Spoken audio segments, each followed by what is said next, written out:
Let us begin. Start with the agenda. We will call the meeting to order and have our review and approval of the minutes. Did Housing Authority members have an opportunity to see and review the minutes? Yep, I saw them, I reviewed them. I would move to approve them. Do I have a second? Second. Voice vote, please. Kane, aye. Simmons, aye. Sini, aye. Great. Well done. We're cooking with gas. Next item, open time for the public. I do see a number of folks here from the public. Does anyone here who's joining us wish to have, do they have any comments or input to this meeting before we begin with our regularly, our agenda items? Hi, Cindy Palmer, 71 Glendale Road. I'm a member of the public, and I defer my opportunity to speak to when you get to the item regarding a piece of property on East Street that's before many boards and committees and perhaps the select board eventually of our town for either accepting or waiving our right of first refusal. You defer your right to speak, you said? Until we get to that point on your agenda. Understood. Okay. All right. Seeing no other hands for time for the public, we'll go to new business. We have today with us Mr. Bob Cannon, an area realtor, who is going to have a discussion with us, a presentation, my understanding, on a piece of property in town that may include an affordable housing element, which is why he's presenting here today. Bob, am I summarizing that correctly, or do you need any additional introduction before you begin? No, I think you did a pretty good, Jim. We have a plan here that we'd like to show everybody and see how the town feels about it. And we're trying to meet some of the market's concerns about housing, and also the town of Southampton, who's interested in getting some more affordable housing available for people to buy. And for those of us that work in the marketplace, it's kind of a very, the real estate market is kind of in a serious problem with housing, and to meet the supply and demand's way out of balance, and things are happening in the marketplace where people can't enter into it, especially people who are on the lower end, and especially first-time home buyers. So we feel a need. I've got a partner here with me that I'd like to introduce, who's Todd Barron, Southampton resident. He's mortgage company owner at one point in time, since has sold it, but him and I have done business for a long time, and we both have similar interests to try to meet the need that the home buyers trying to buy something at this time. And I also have my brother Bill, who designed this, Bill William Cannon Landscape, who designed this based upon our directions, and we have the concept of what we're hoping to do, and want to get feedback from your group in Southampton and see, gauge the level of interest that you have. And Mike Girardi also is with us, and he's my tech man, which I'm sure I'll call on and need him as well. So I wanted to, I appreciate your time and on this as well. I know this piece, I know the history of this piece. I was involved in the original sale to the current owners, and they've expressed an interest in trying to move on from this piece, and also meet some town needs, local people who have serious interest in the betterment of the town of Southampton. So there's a number of things with this plan that I think will have interest, but most importantly, our goal is to, when you see the plan, and I think maybe what we could do is share the plan at this stage, so you can all take a look and follow it. Does that make sense for everybody? Okay. I think that's a great idea. If you can share your screen, please. Okay. Yeah. Okay. We should have, can we share? Does the host need to? No, I think Okay. we're good. So we will go share and just get this. All right. Okay, is that showing up on everybody's computer? Showing up on mine. It's probably the oldest one here, so I'm guessing everyone else is seeing it. Computer, I mean, yeah. Yes. So, so this is a design of what it probably would look like someday. We are talking about the residential area where the houses are. In addition, on this parcel and this plan, there's frontage enough for 4 commercial lots on the front, which are not part of what we're doing, but at some point in time, there will be commercial lots on the front, which can accommodate small businesses, you know, could be a coffee shop, it could be a restaurant, it could be whatever meets the current zoning. In addition to that, the owner has interest in donating a parcel of land. They're interested in making sure that they go way back with the fire and the police, and their desire is to donate a 3.91 acre parcel, which is right here on the map. Can everybody see that? Bob, could you just say where the location is? Because I don't assume everybody knows. Oh, okay, good point. Canvas with a red roof. This is right on Route 10, across from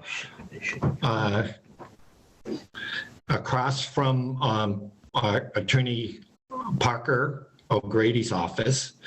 And there's a total of 57 acres here, of which some of it can be used and other parts of it cannot be. But if you look at this screen, the outline part of this, the top part here is Route 10. And this goes all the way over to Lynn Drive. If you can see the cul-de-sac right there. Mm-hmm. And then you've got what I think most people in Southampton hope will eventually be a bike path, which is right in this area here. And then there's a 7-acre parcel that abuts the river that we think would be a great addition to this housing project that would allow for green space and people to enjoy the scenery and stopping along the bike path and using that to rest and also take a look at the nature that's surrounding this parcel. So going back to the original plan,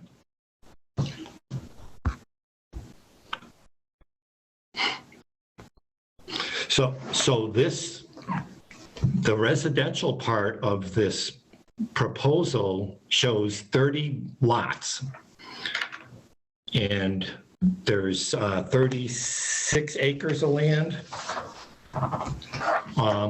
with it, and the 30 lots would we have proposed 41 units on the 30 lots.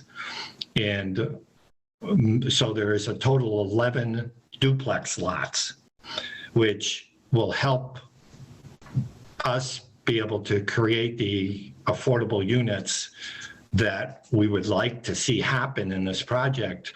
So of the 41 units, we're hoping that 11 are actually going to be of the affordable kind that will qualify for that price and that mortgage payment that people can afford to buy based upon 80% of the median family income in this greater Springfield area.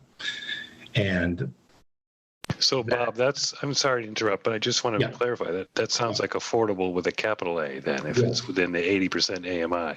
Absolutely. yes, yep. Okay. Yes, and those what we're proposing there is a style of housing that is called a condex. And that duplex would be sold to each buyer, and they would own they would take care of half of the lot. And it's not a condo, but a condex. And it's easier to afford, it's easier to finance. Financing condos can be very tricky and also more expensive because generally the people who own the units would actually take care of the property and take care of their side of the maintenance and care for the property. So there's no condo fee that's associated with a condex. And then in addition to that, we are hopeful to produce a few freestanding single-family units, but you can imagine it's really difficult to meet the criteria, which is why you don't see much of it going on without major subsidies from whether it be the state or local governments. There still is going to be needed, everybody's going to need to work together, the developer, the town, to be able to get these into a range that meet the criteria that has been set forth for the affordable housing that would go here.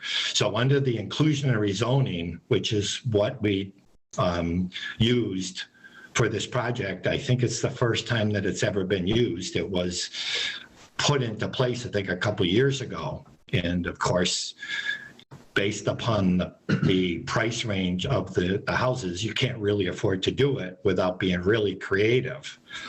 And between Todd and myself, we think that we can get it done and we can do it. Our hope is not to do the 10% of the 41, which is 4 units, but we're actually hoping to get as many as 10 units. That's our goal. And we have a little bit of work to go to be able to get to that number.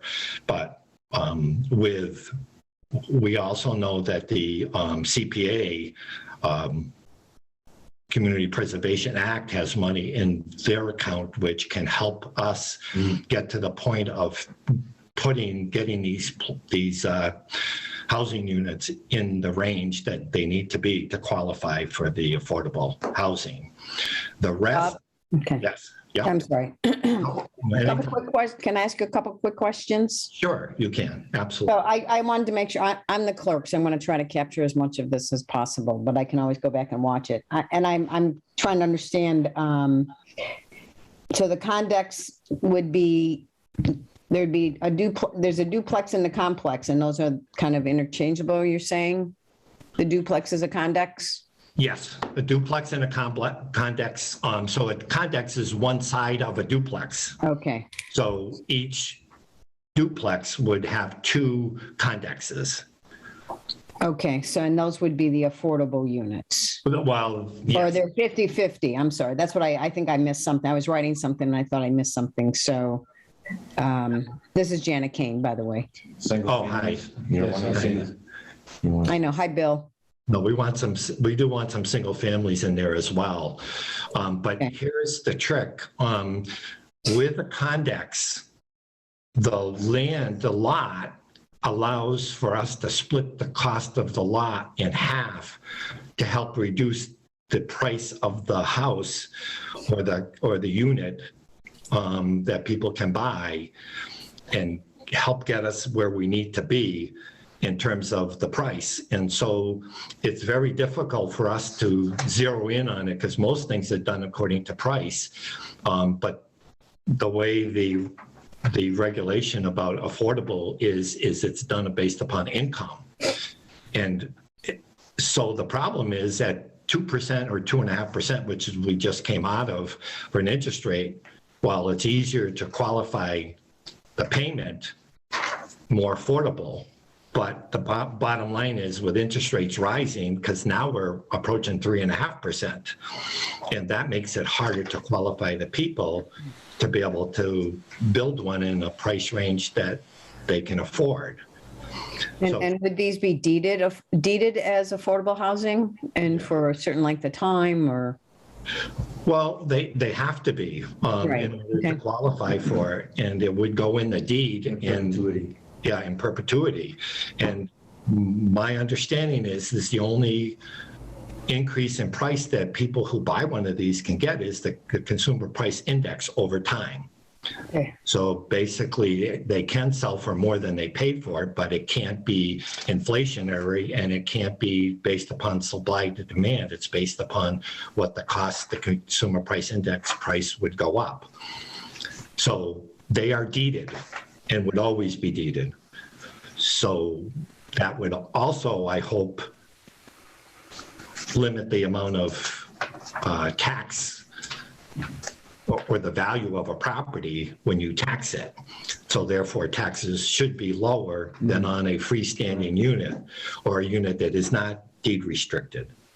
And the acreage for the housing alone would be, you probably said that and I missed it. So again, I apologize for There's trying to about- take notes. There's about 30, almost 36 acres Okay, for 30 lots. for 30 lots. So we did not cram it all in there. There's a lot of green space around it. But we used the inclusionary zoning, which you should be aware of, which says that we can use 80% of the frontage and 80% of the required land area. So in RV, which is residential village, it's 130 feet of frontage and 30,000 square feet without the inclusionary zoning. With the 80%, the frontage goes down to 104 feet and the square footage goes down to 24,000 square feet. So this allows the amount of lots to be enough to be able to make it affordable because the road is 3,800 feet long. And putting the infrastructure in here, we have rough numbers, but we don't have exact numbers on that. And that's a big part of the cost of any development. Did you say 3,800 feet long? I'm sorry. Yeah, 3,800 feet long. And it looks like there would be an entrance off of Lynn as well as an entrance off of 10. Correct. We, off of Lynn. I don't think that opens up. We don't have to have that. No, I think you do. That's our second That's means of the egress, Yeah. Yes. so to speak, yeah. Yeah, that would be a second egress necessary for a subdivision of this size. I think most, Any subdivision. would require 2 ways to get in and out. Have you spoken with any nonprofit builders to work with you on the more affordable units, or is it going to be all done with one particular builder? No, so here's what I have done. We, Todd and myself, plan to talk to multiple builders who would give us diversity of product and quality of product. Most of the people that I've been doing this a long time, so they're all local builders. They're all really good builders. The incentive for them is to build houses that they actually can build. And if you've been looking around, all the new houses, they're all 2,000-3,000 square feet and sometimes much bigger. And they have to hire out on the framing and all aspects of the house. With these houses, even the market houses, which are about 30 of them, those we plan to keep them on the size of somewhere between 1,000 and 1,600 square feet. So you're not talking about houses that have 3,000 square feet, but these are more in the range of surrounding properties that are located on Lynn Drive and to Karen Circle and Mountain View Circle across the street.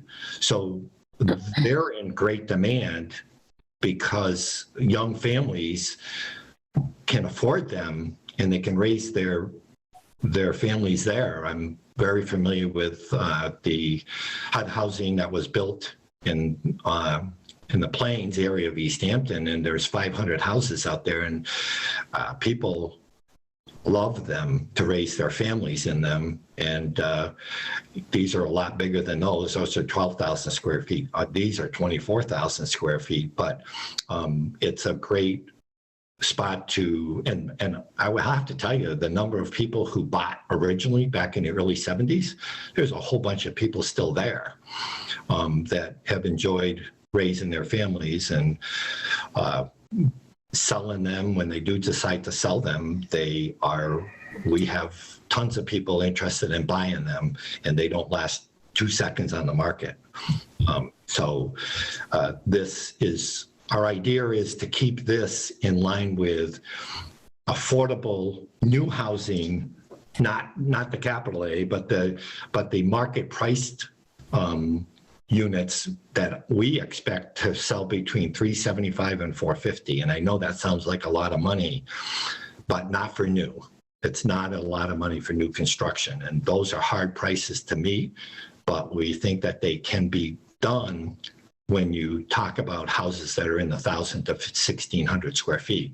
You would have 2-story garrisons, capes, potentially Dutch colonials, in ranches. Farmhouse Style houses that would look good in the neighborhood and look good in a rural community like Southampton. So So Bob, there were some questions there. Was that pretty much toward the end of your presentation anyway? I just want to make sure you're able to get through everything you want to say today. Yeah, I think I did. I just wanted to get an idea of what we thought would work, and this is generally what we came up with. Does anybody want to add anything? Bill, Todd, do you want to add anything more? I just want to summarize quickly, and thank you very much again for the time. Just 2 quick things. Bob and I have been in the real estate and finance business for many, many years, and we both have experienced the incredible surging of prices, which is limiting people's ability to purchase. Far better than I, Southampton is a challenging area in which to purchase. Southampton's also in need of developing affordable housing units. This is a mandate. This is a Massachusetts requirement. What we are trying to do is potentially bring 10 truly affordable units with a big A into the market. And by so doing, and by limiting the square footage, which we would do by restriction, the square footage of other homes in the development, the single families that were not big A affordable, the market will control those prices. In other words, the prices will stay down because the houses are very small. And our hope is that we can have people that live in Southampton and want to stay here, but haven't been able to afford to buy, that they'll be able to afford to buy in this development. So that is our, and I'm essentially a little bit more on me, and I'll be very quick. It's not about, for me, it's about continuing to serve the community. This is what I've done throughout my business career. We've given back to the community, and this is another way of doing it. We're in a position, Bob and I, where we can do this, and we're not like a huge development company that's trying to make a huge margin on this. That's not the point. The point is we're going to bring affordable housing into town. That's what we really want to accomplish, because we think in the long run it's necessary and it's really going to benefit the community. And one other thing that I wanted to just raise with everybody, I've already been in contact with a number of local contractors and people that work on houses, including plumbers and electricians. And my goal would be to ask them to come in here with the leverage of saying, listen, if you do the affordable units at a little less, you'll make your market rates on the other units. These will go and they were all more than enthusiastically willing to say that we could do a 10% cut in the cost of what we deliver for services, and with the hope that they would have access to working on the other units in here. So we would try to get people that, and the contractors that we're using are local contractors, and everybody uses them anyways. And so the thing is that they would be interested in it because these would be homes that they could do, and not of the real custom that takes a long period of time to do each unit. They would be something that they could come in and do, and they would still make some money, just not as much, and the other units still make their normal margin. So I got very good interest and very good workers, and they're local workers too. So that's another thing that I think is a big plus. I don't need To first of all, well, I'm not going to thank you yet because there may be some questions. I just want to see if there are any questions out there. I don't see any I have a question. hands. Cindy's had her hand up for a while here, yeah. I'm sorry, I didn't see that. Go ahead, Cindy. Sorry. Hi there, Cindy Palmer. I'm on the planning board, and I don't believe you've come before the planning board yet, which is fine. But I heard you talk about numbers in terms of the inclusionary bylaw, inclusionary housing bylaw, and also, percentages in order to meet the frontage requirement and the square footage requirement. And so I'm assuming you've done all that math, and, I'm sure we'll be looking at that when you come. But one thing we hear a lot is the fact that Southampton does not have sewer as an infrastructure. And secondly, a couple of years ago, I brought up that point with my planning board colleagues and was advised that a certain amount of square feet per lot is necessary for the amount of, in order to have a private sewer and a private line, I should say a leach field and a holding tank, et cetera. So what is your plan on this? Is this going to be a central sewage treatment situation, or does each unit have its own septic system? I'm going to have Bill drop in a minute, but you're talking about the nitrate load, which is a big deal that says that you can only have 4 bedrooms per acre, which happens to be a state Board of Health recommendation or requirement. So it's beyond the local people to even do anything about it. And we're aware of that. When you calculate the number of bedrooms that it's allowed with 35 acres of land, you can actually have 142 bedrooms on that type of, so some of these we're nowhere near. I think we come out with around 71 total bedrooms, instead of it's almost down half of what you could do. Some of the houses would be 2-bedroom places, and we like to put some 3-bedroom places because of young families that might have 2 kids. But we're aware of that, and that's been calculated in. And I'll let Bill, if you wanted to add anything to that. Good evening. My name is Bill Cannon. I'm a registered landscape architect, and been happy to work with Bob on kind of working on a concept for this parcel. You can hear me all right, can you? Yeah, I can hear you, but I can't see you. Oh, well, that's all right, because I don't have a screen. That's his plan. Okay, there you are. All right.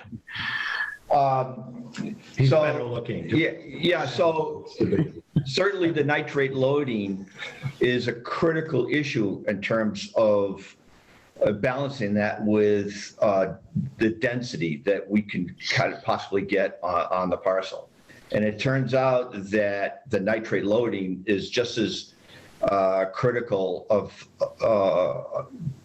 to that density calculation than the number of lots that we can get on there with the 24,000 square feet. As Bob had mentioned, if you kind of wholesale the square footage of the parcel, just with pure numbers, you could realize about 140 beds. But we can't realize that with the lot configurations that are designed with the project. Basically, we've got 41 units, and if you take and you figure out 41 units at 2 bedrooms, that's 82 beds. So we're not even anywhere close to that maximum nitrate loading limit. But just as a rule of thumb for you people. The other thing that we have to do is, because these buildings, the condexes and the single family buildings are on individual lots. So we have to make sure that the lots are large enough to accommodate the number of bedrooms that are provided in the units. So for instance, the condex, which is a 2-unit building, a duplex, under a concept would have, we would have 2 bedrooms in each unit, so that'd be 4 bedrooms. Title V, the state regulation, restricts that nitrate loading to 440 gallons an acre, which roughly equates to about 110 gallons based on our perk rate that we feel we can get out here and the soils acceptability, about 110 gallons per bedroom. So the duplex units per se have to be at least 1 acre lots to accommodate the 4 bedrooms, just as a rule of thumb. Does everybody understand that? So yeah, it's a little tricky and everything else, and that's something that we were keenly aware of when we were working through the design of this project and what kind of density we could kind of realize. Now, the other part of this building relationship is, what could be realized in terms of the commercial layout, which is along the College Highway. There happens to be zoned commercial village. Mm-hmm. So there is some awareness there that we could utilize that land for business use, and that has been an important element to our whole plan. There are some details. Just so we make it clear, though, that is not part of what we're looking to work with the current owners. They're going to hold that and eventually do something with it on a commercial basis. But in order to access the property, we have to go through the commercial village and leave enough room for you can get away with 25,000 square feet based upon the zoning. It's not really big enough to have anything of substance. So the lots are really 1 acre plus per commercial village lot. Mm-hmm. But that's not part of what we're doing. We're interested in the residential part of it. But what we've done is we've accessed it, and because of Route 10 and traffic, we've taken into consideration that it's unlikely that we're going to want 4 accesses along Route 10, especially there. We only have 1, and then you would access it from the back of the lot in the future. But again, that was not something that we're focused on, nor did we do anything other than kind of give you a conceptual idea of what they would probably look like. So I have another question, and I do find this to be very exciting, because I think the idea of affordable housing in our community is a critical thing. I have a lot of thoughts on this, but some of it's a little confusing to me right now.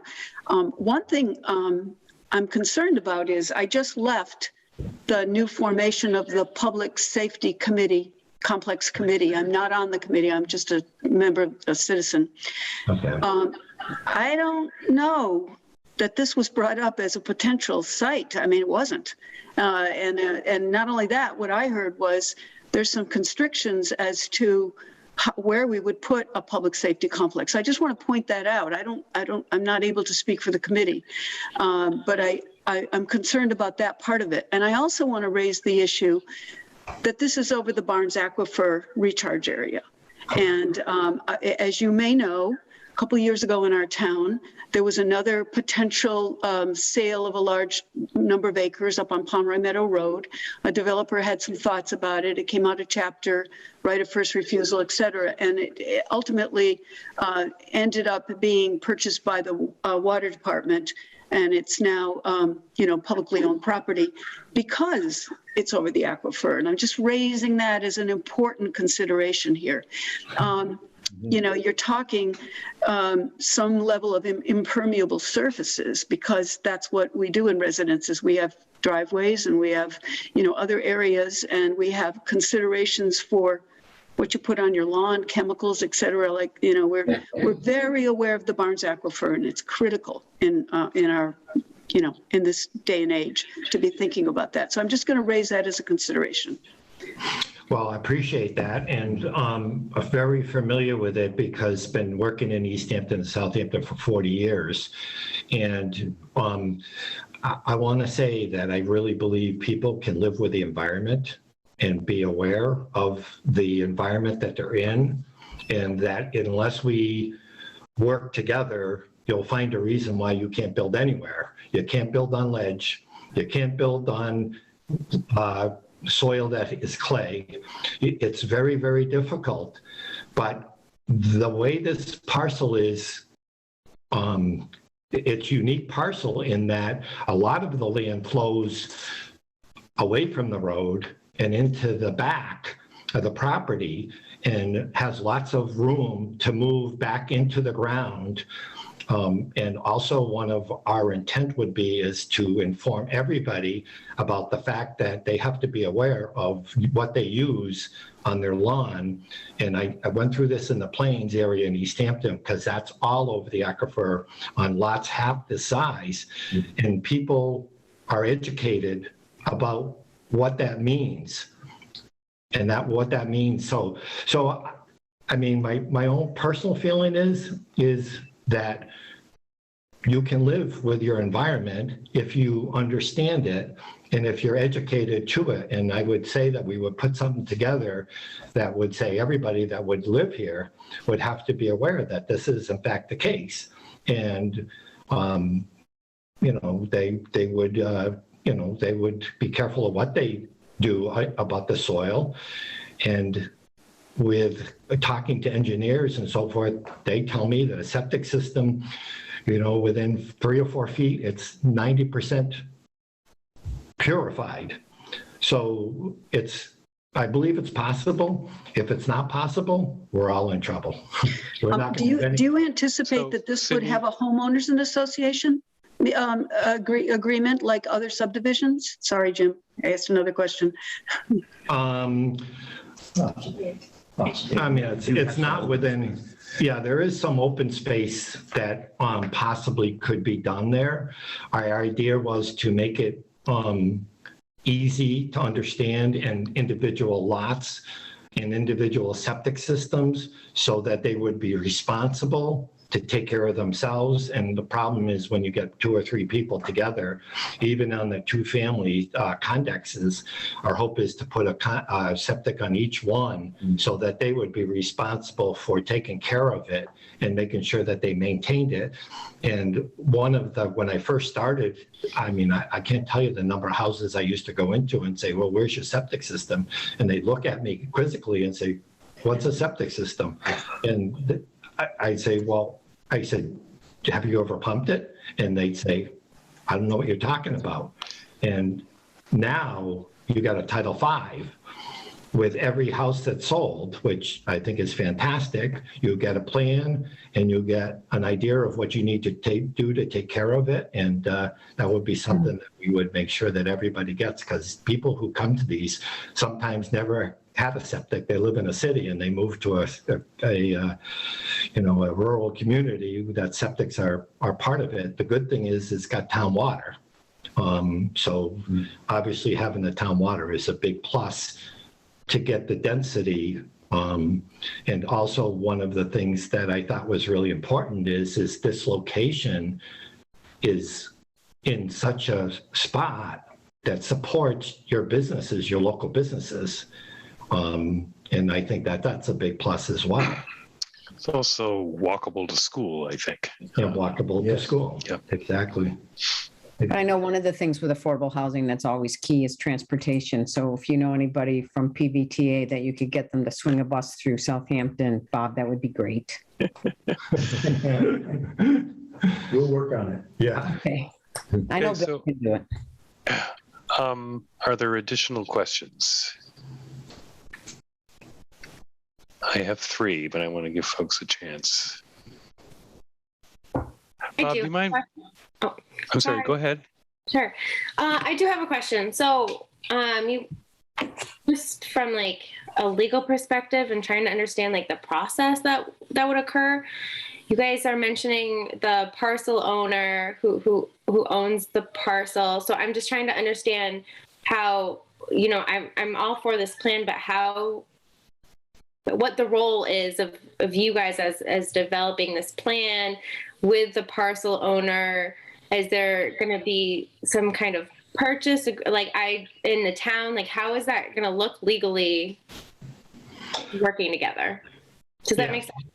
Yes, we would purchase the land that we're talking about for the residential part of it.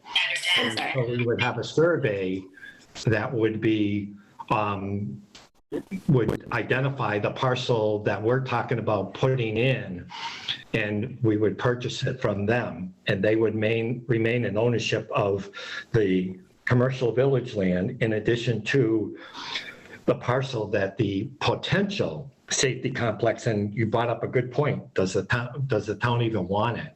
And the thing is if the town didn't want it, then we would likely just put additional residential units there.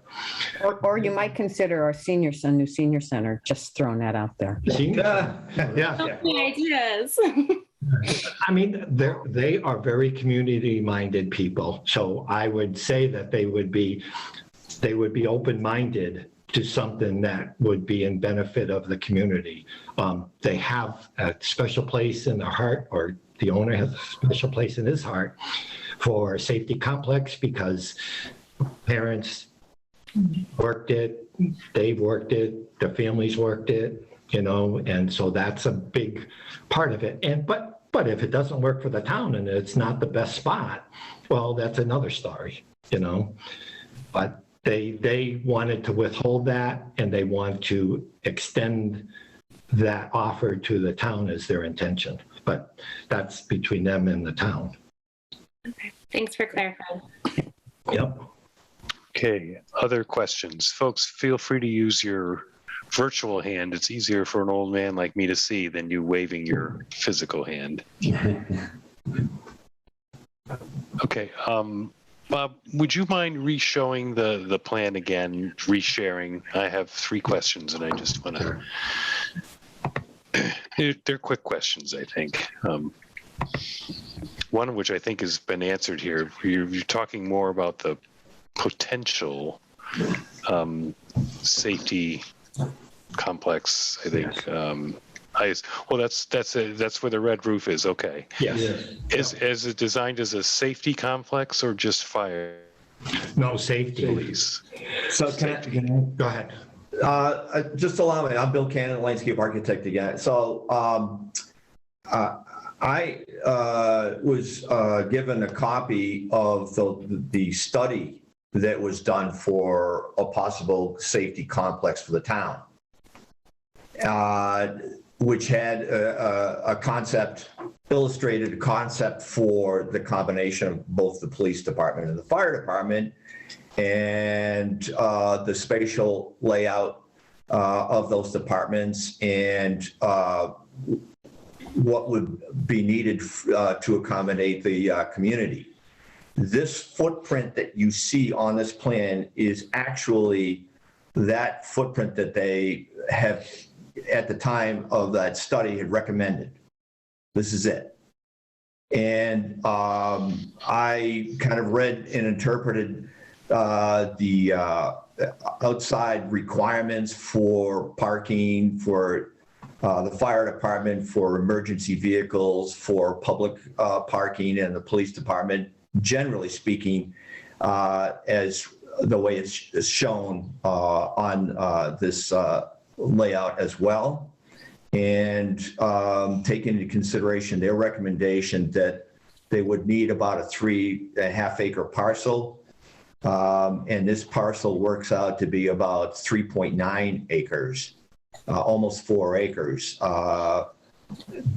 But because of the way the roadways and the design of the other lots worked out, this seemed to best accommodate the space for this safety complex and the building footprint.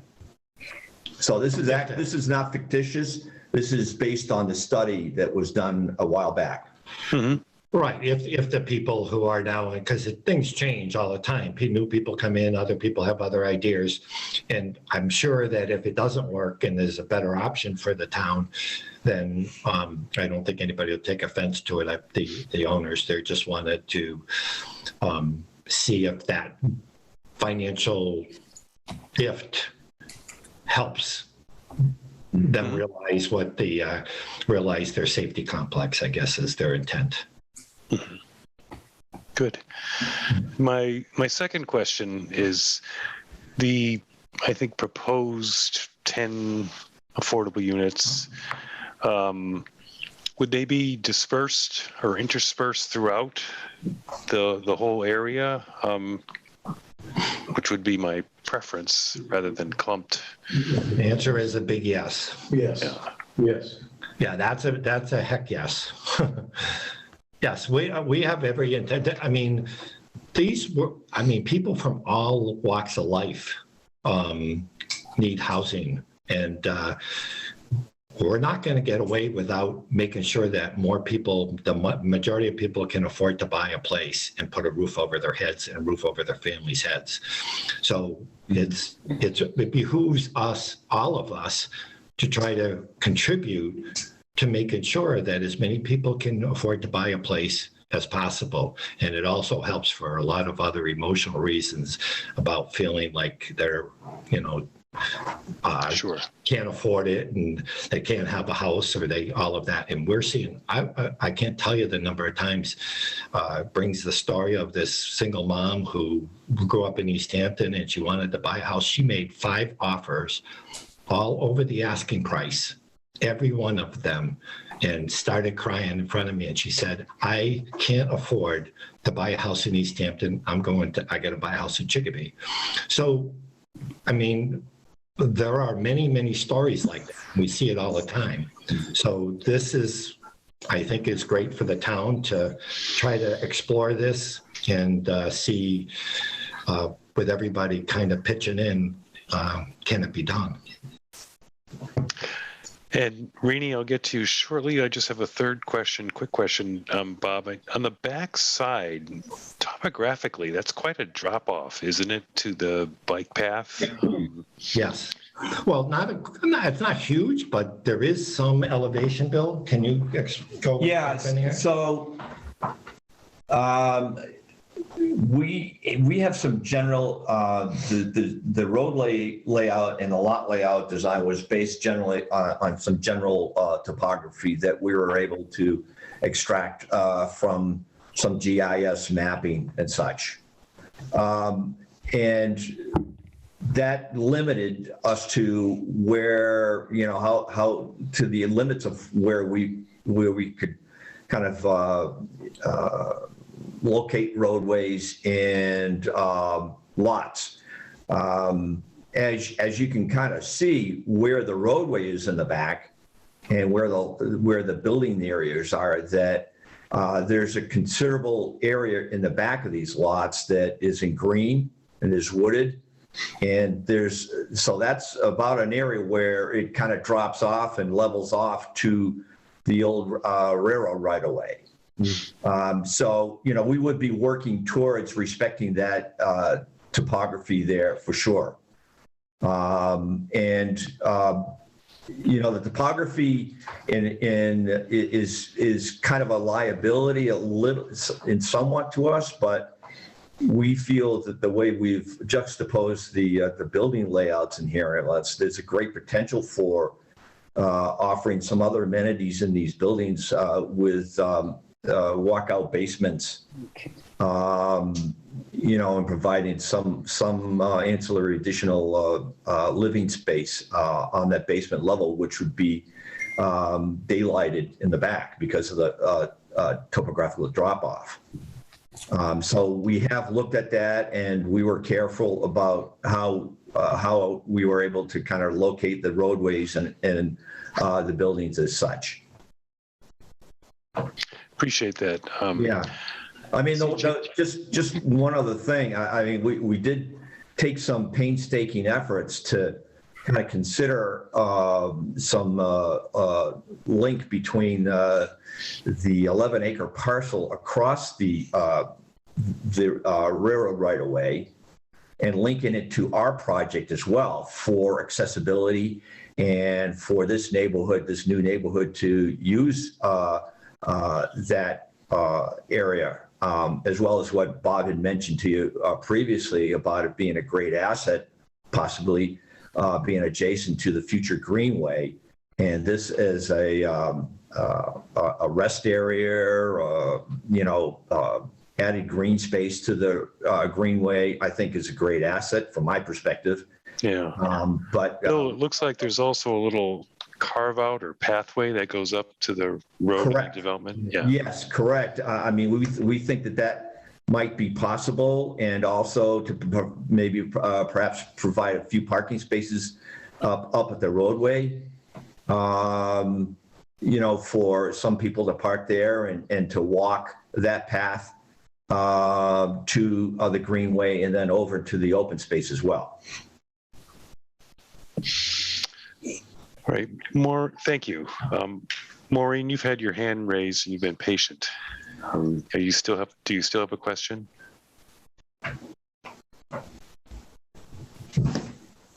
You're muted.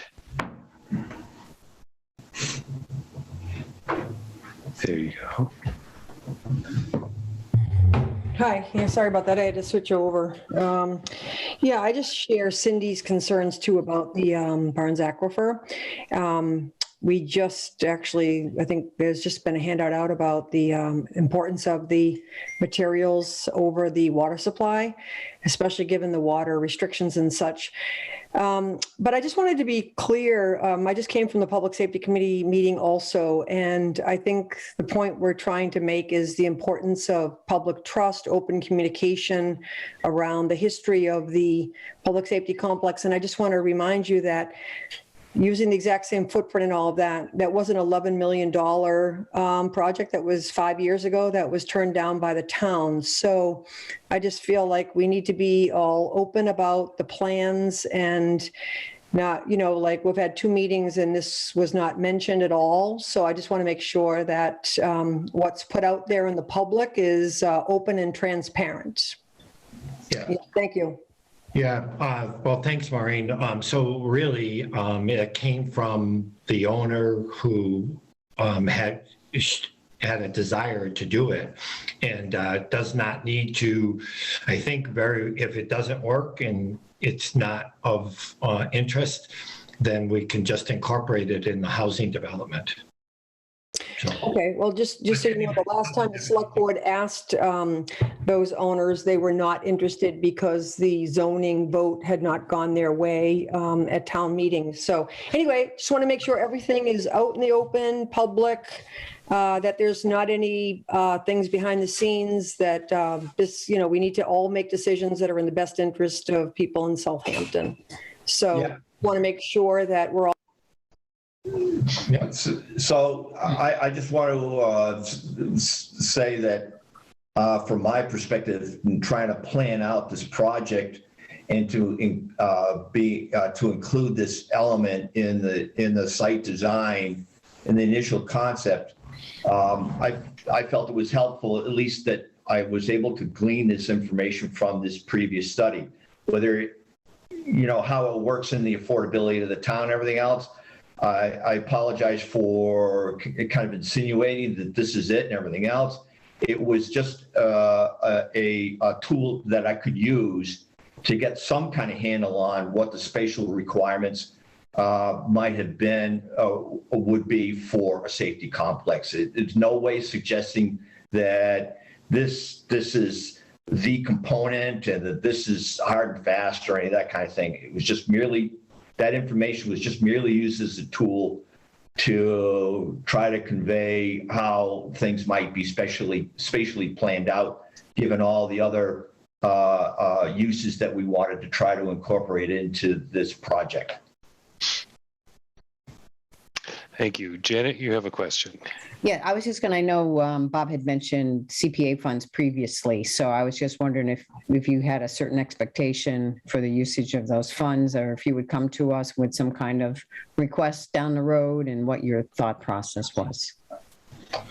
Yeah, well, to do what is required to meet the requirements of the cost and the affordability requirements, it can't really be done without help in helping to reduce that price to fit in the affordability range. So we would come, once we zero in on the cost, then we would come and say, listen, in order for this to be in the range that the state requirements are at, this is what we need to put those houses in the affordability, the capital A affordability units, along with the deed restriction. And the I know that it's a hard thing to do, and I know that I don't think any money has been used out of the CPA funds in that particular 10% of that money that goes there is still there. And this, if everything works out the way we hope it works out, that we're talking about 10 units out of 40. So that's 25%, not the 10% or the 4 units that are required, because the need is much greater than that. And so my hope is that, if for some reason they said, oh, we're not going to use any of our money for it, then it doesn't work. I hate to put it that way, because if you know what's going on in the cost of materials, the cost of development, the cost of trying to do it, it takes everybody to pitch in, including myself.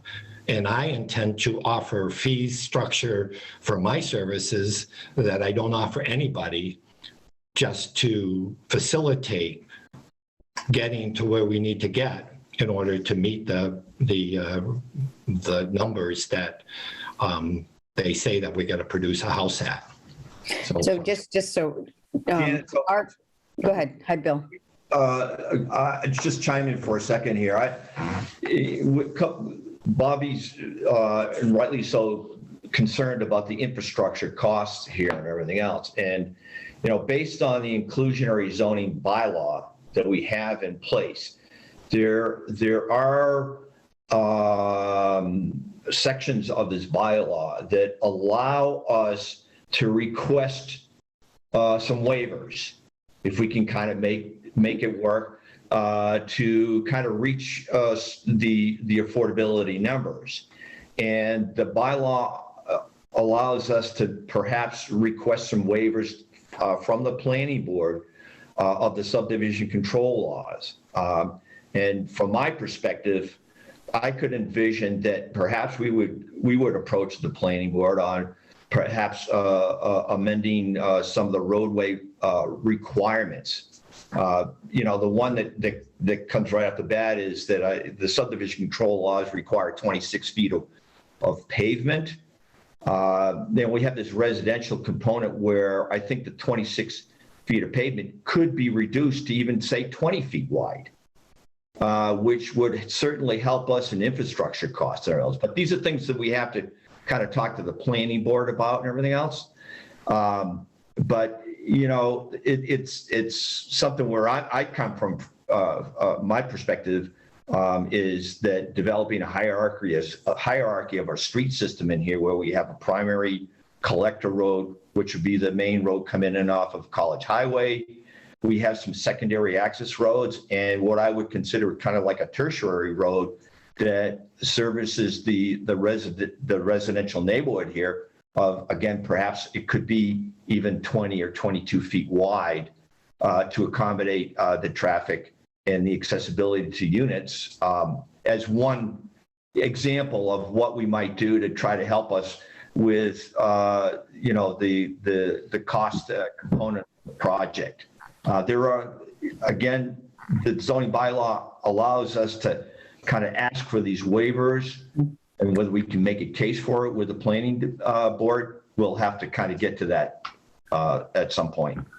Okay, yeah, I mean, and next on our agenda, I think we're looking at chapter land and how can we possibly buy some chapter land for affordable housing, so I don't want to end up spending money and then not having some. So I mean, so I'm just trying to get a sense of your timing and right.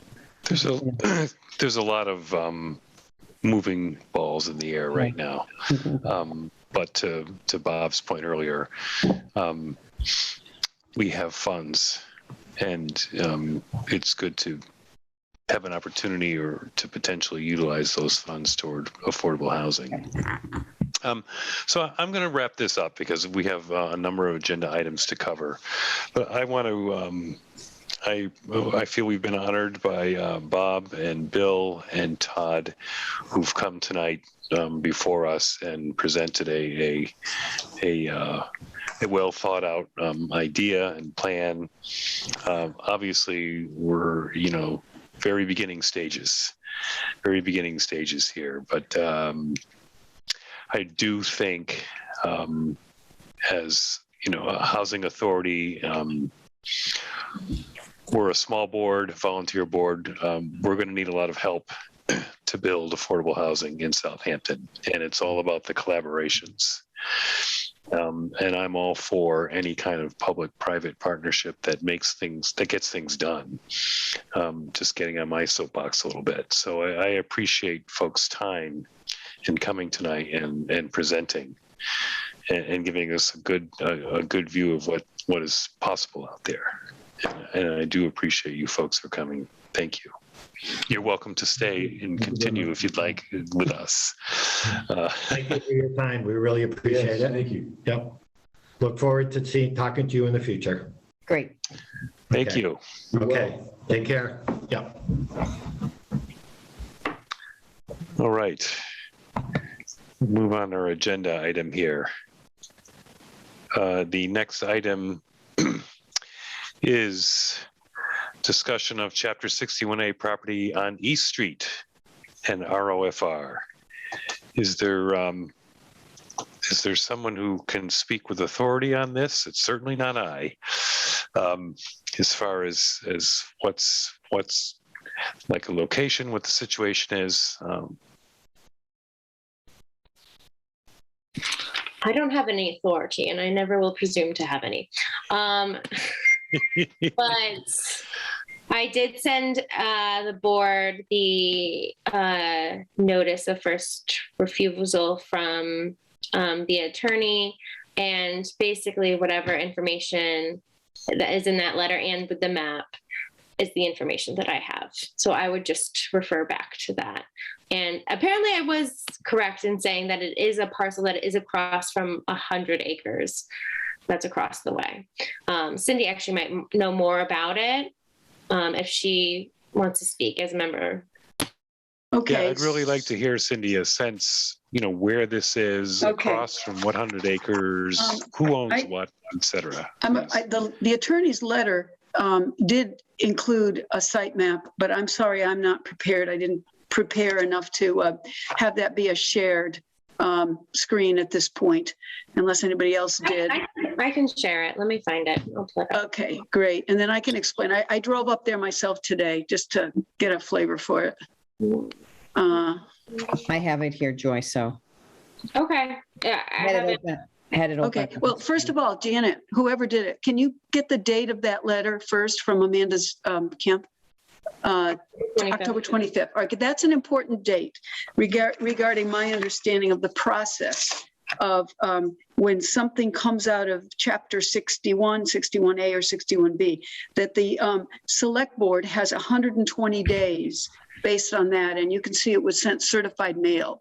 So therefore, that's when the clock started ticking for the town. So we got, 120 days. Seems like a long time, but it goes quickly. Now go down to the site map, please. Yeah, just to clear, 120 days to exercise the right of first refusal. Correct, Just or for waive it, yes. clarification. Yes, one or the other to decide. And, okay, so thank you. So do you have a little cursor there? Yay. All right, so where's the one with the highlight? Down. It's right there on the bottom. Yep, there we go. All right, so Janet, can you find East Street? You mean this is see, East Street, that's right? East Yeah. Street, and then keep going down to your, yay, good. So go, take that cursor and go up towards the upper right corner, which what she's doing is driving towards the library right now with her cursor. And the other thing, Janet, if you can shrink it a little bit, is in respect to where Strong Road is and the Labrie Fields. So we get that perspective. Can you shrink it a little more? Yes, I'm going to show me though. Okay, I think Labrie Field is on Strong Road, sort of right in the upper middle. Yes, I think that's Labrie Field. So that's Strong Road that goes almost cross over there a little bit, goes up on the right side. Yes, that's correct. So this parcel, now go back to the parcel, it looks like a T.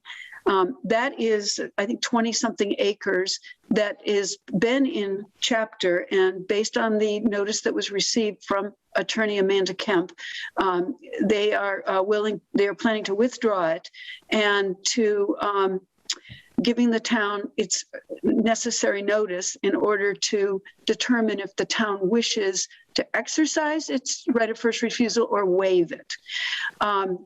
Now, the land is all open space there, but if you look at the left side of the map, I think that's all woodlands over there. Yes, correct.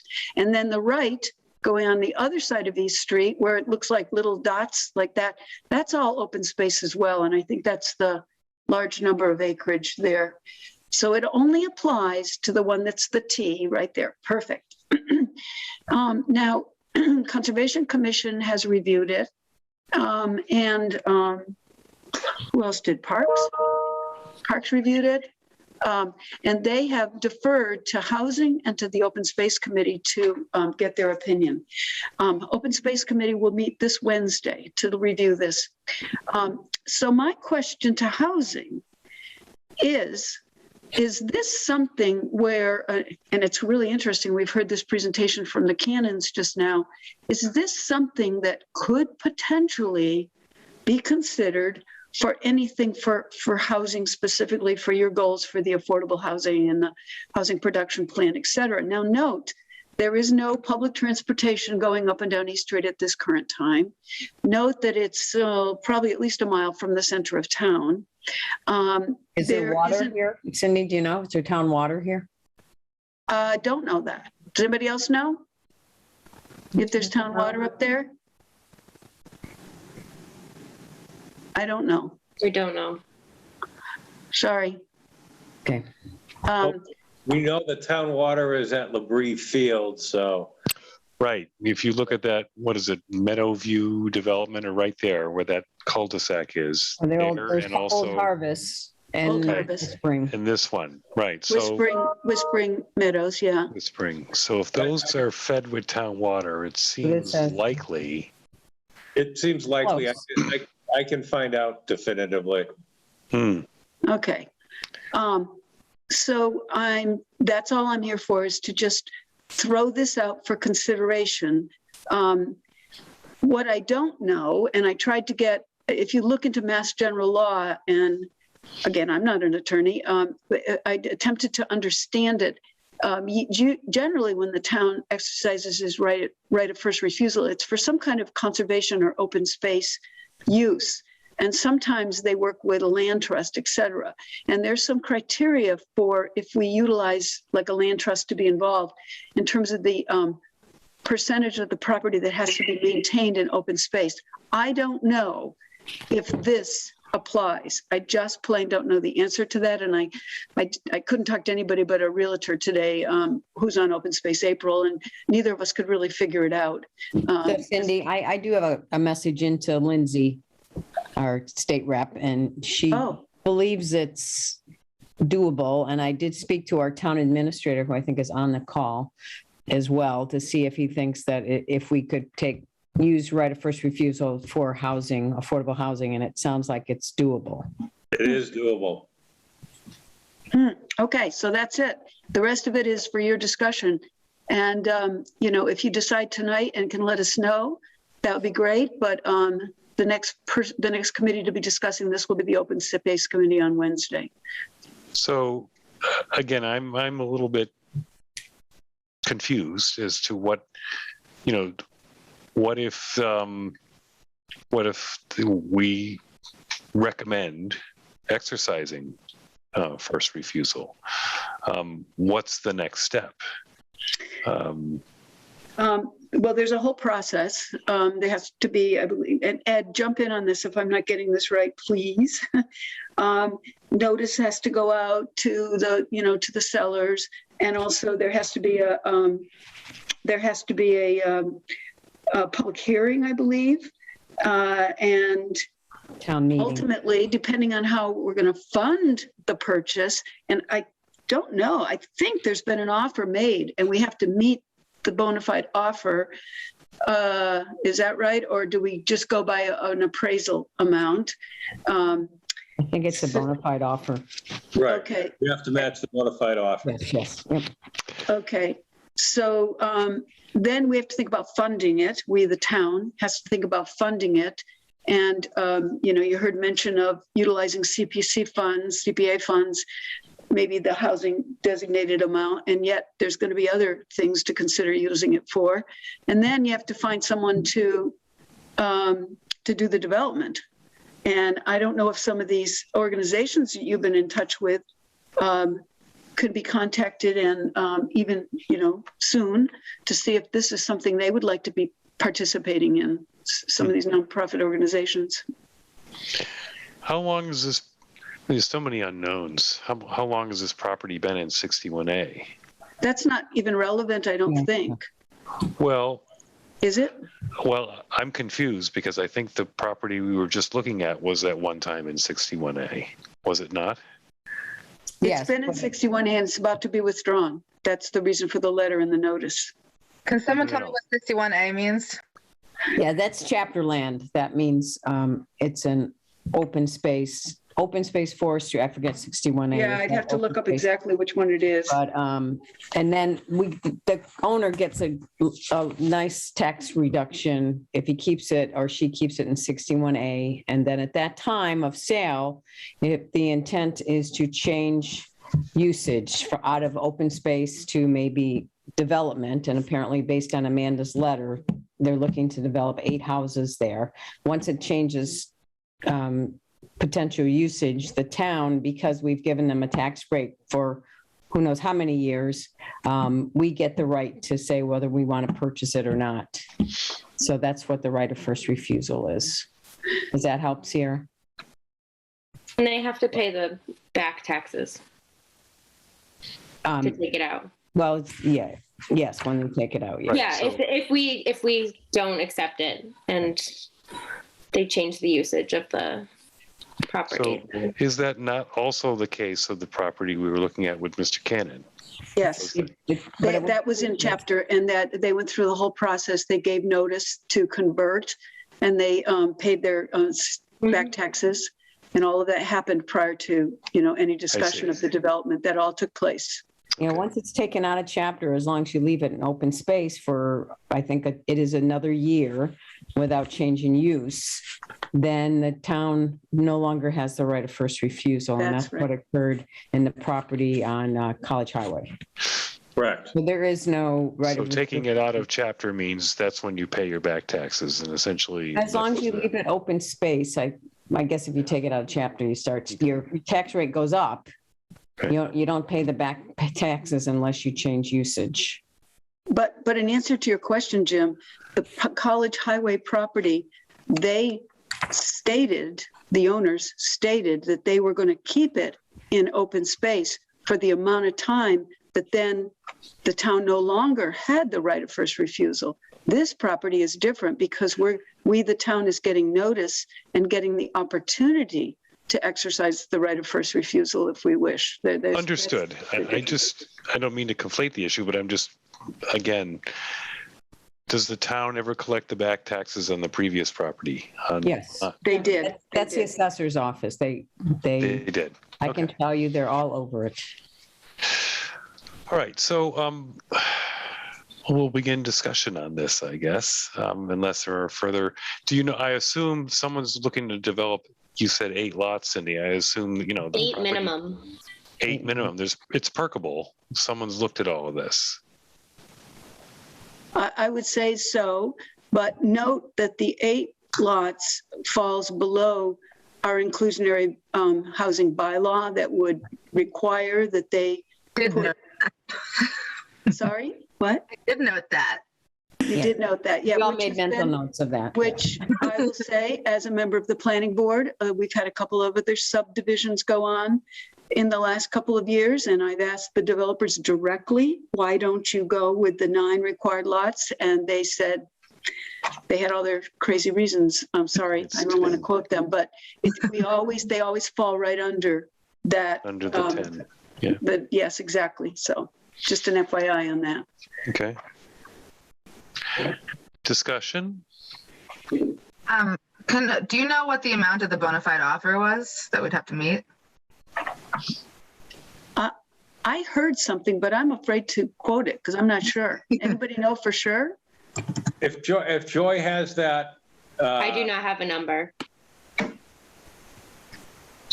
It's in the package, Joy. Is it? Okay, wait, hold on. I'll look at it. I got a feeling it's well beyond even what we have in our CPC. Everything's all zoomed in. Janet, you have it. Yeah, I'm going to take a look at it.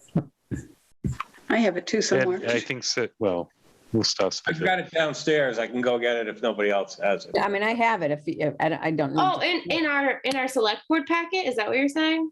Yes, where you got the letter from. Oh, Yeah, I got it from something else. I didn't see a number. Yeah, it's not in what you sent us. I didn't Yeah, see it's it. not. It's not in that. If it's in the select board thing, I'm halfway through reading that. So thanks for calling me. Let's see. Yeah, it's not in what you sent us, so. It's Well, not in the Amanda there's a template. number of unknowns with this property, but that's the biggest unknown because Yeah, I will we find have it. some Let money me in put the me on mute. I CPC will- funds, but not that much. Yeah. I have one other thought while we're looking for that number, which is just that a lot of the grants and things we were looking into for affordable housing funding, like the one roadblock was we didn't have any space to develop. And so I would even go as far as to say, even if we don't have a plan right away, that it might be nice to just acquire this if it were like, feasible and not too expensive, just so that we have like something to work with. And I'm like positive we could get grant funding to develop it and, do the rest of the work that has to be done to actually create affordable housing. So the question is, we may have 2 options, as what I was trying to say before to Bill and Bob Cannon, is that if they can only do affordable there with support from Housing Authority, and they're a long way from that point, so do we spend everything we have for this one property? Or- Which may not be in the ideal location. Yeah, we I have haven't. a price. All right. I have a price. 480,000. So $500,000. And that's more than we have, but Yeah, so in housing and the CPC funds, we have 381,000, but then we also have undesignated funds that could be spent on housing in addition. Yeah. So it's not undoable. And I'm not sure how often those funds like replenish, but it sounds like this would be a cost this year. The things that the Barons were talking about is going to be steep cost in like a few years once they actually get to that point. You said unrestricted funds, Sarah. You have that number in front of you? Yeah, undesignated, we have 810,635. Actually, wait, hold on. I have updated numbers. I'm sorry. Ooh. Sorry, I was reading the beginning FY22 balance. I actually have the current bottom line from our last CPC meeting. So we actually have $447,000 in housing. And then in the undesignated, we have 694,000. So we could spend down pretty much that whole housing thing and only, what was it? Was it over 447,000 the total? 480. So that we'd only have to pull like 30,000 from the undesignated. Plus probably There are, of closing course, other applications for costs. use of monies. Yeah, On the undesignated piece. yeah. Yeah. And it has to go before town meeting. That's an important point Jim made to me earlier today. It has to go before town meeting to use any of the CPC funds. It's not impossible. We hope that the trend is going towards doing. Until we get a housing trust established and funded, that's more fluid. But is that even possible to make all that happen in the next 120 days? It's been done with open space. It's been done with open space. And Conservation Commission. So I guess we, like, that's why I was trying to say we have two options, and which is more desirable in location, and we haven't even seen this property yet, so. Right. I think any of you who've driven East Street over to Holyoke know the property. It's an open field there.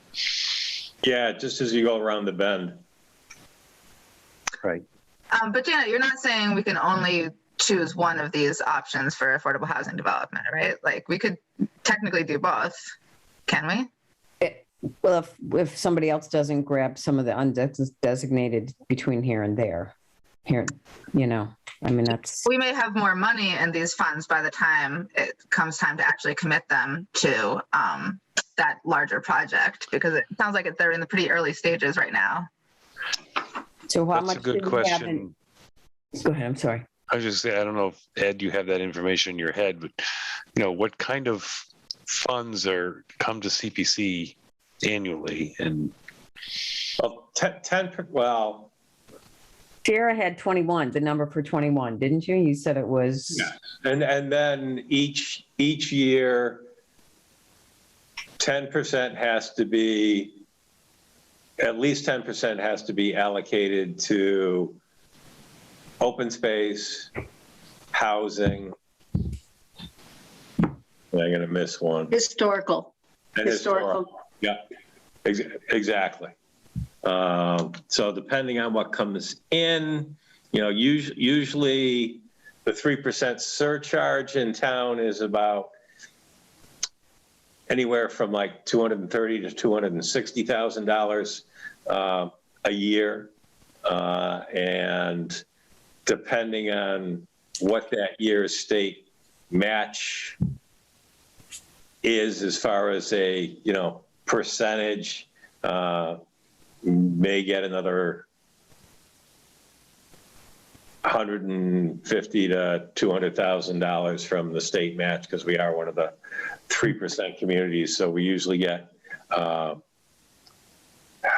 three included in three different, shall we say, allocations from the state. So we get a higher allocation than a community that might only have like a 1% surcharge. And I'm going to just. But then don't also forget, whether it's after acquisition or whatever, you're going to be looking at funds probably from the CPC to whether it's do design or some type development work with that. And then legal fees and closing fees. But I mean, Yep. compared to the price, those are small things, so. I have two questions. One is, in regards to any of the projects and with monies, does there need to be a housing trust established to handle the money, or is that a completely kind of separate entity and idea? As long as it's in CPC and we're having a town meeting, it doesn't, we're okay. Yeah, I think Thank that you for was. clarifying. Yeah. And second, this property looks like also a good opportunity. I know we talked about it before during our meetings with Ken and housing production plan, but to have kind of a mixed use with open space and some affordable housing. So is that something that like we could, use monies from both pots if possible, but just an idea.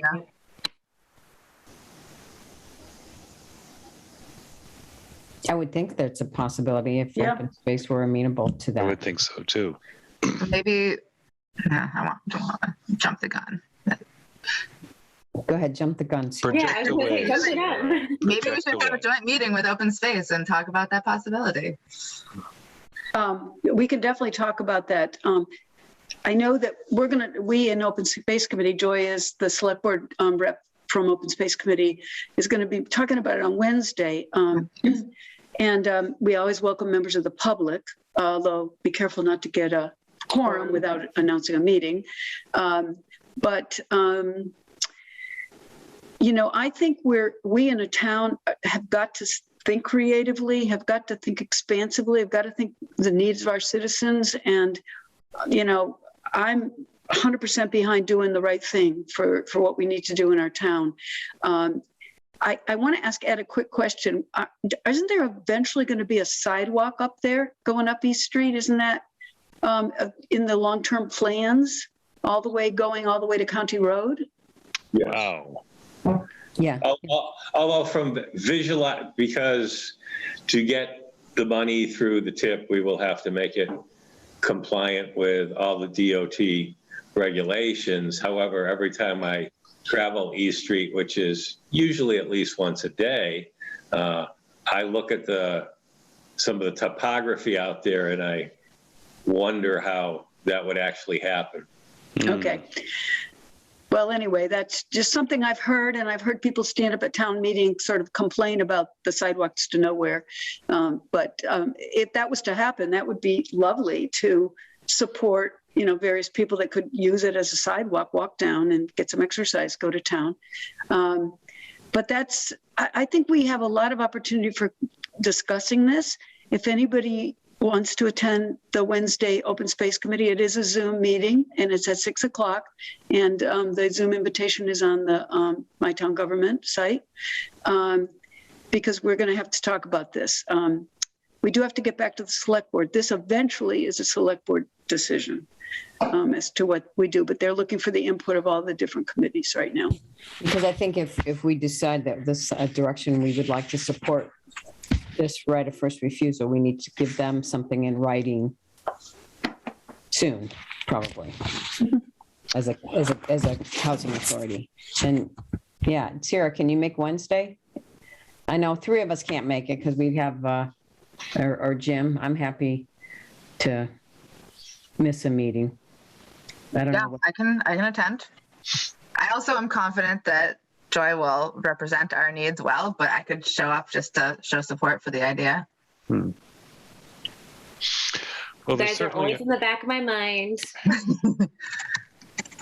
Just one thought, if I can, in terms of the presentation that happened tonight, they are required by the current inclusionary bylaw to have 4 units, and they're talking about having 10. But we're also talking about maybe trying to increase the number they're required to have without help. So I don't know, my personal indication would be if this land is available and there's something that reasonably could be done for it with housing, to not save money to help someone else. But that's just a personal thought and opinion I want to throw out there. Yeah, I mean, I don't view it as helping somebody else as much as helping to bring affordable housing into town. And that, It's always been something we've talked about. But I mean, we have getting a builder to build it has always been one of our biggest challenges. Right. I would add that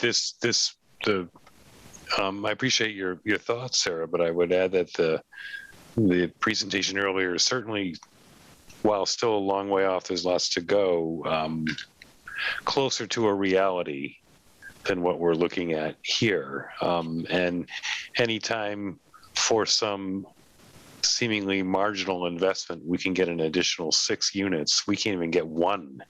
That's true. It's something to think about. But I'm sorry, Ed, I interrupted you. No, you're the chair. You get to interrupt. And just one other thought along the way is just suppose the housing authority were to acquire some property somewhere to do affordable housing.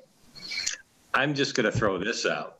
There's probably a reasonable probability, if the housing authority does that, that the housing authority is going to go out for an RFP for someone to actually develop that property for us. So theoretically, you could say you still took the CPC money and you're helping somebody else out. So, Yeah, I mean, like Sierra said, it'd be great to be able to do both, right? Well, maybe we can. Yeah, I think we can fill something like in terms of costs after acquiring this land we're talking about now. I do still think we can get state grants from like the one-stop process. I think there's a lot of different places where you can get help along the way. We just haven't had an opportunity to use them. Right. Yeah, I think once we have property, it opens up the doors, right? For stop grants. Okay, so are there any further thoughts or discussion on this issue? I just want to throw out something. I don't know, honestly, if you need, when does your next meeting? I was going to say, you don't really need to vote tonight. You can, go out there, drive, look at it, get your own feel for it. When is your next meeting so that you could maybe talk about it and vote at your next meeting? We meet monthly, Cindy, so it wouldn't be for another month. So, and we have our housing production plan, but that's not a housing. So is that beyond 30, is there anything that we need to do in the next 30 days? Can we wait that long? Well, the point being that the select board's going to be looking for input, unless you can do like a quick meeting in between, in the interim. Just a thought. That would probably be my suggestion. But what would be your suggestion, Janet? to have us all kind of individually take a look at the property and maybe have scheduled just an interim meeting. I know we've got the production plan coming up next week. Even if it's in 2 weeks or something, we can't. It'd be hard to wait till December 6th and keep the select board on hold. I don't know. Right, but can anyone not visualize the property?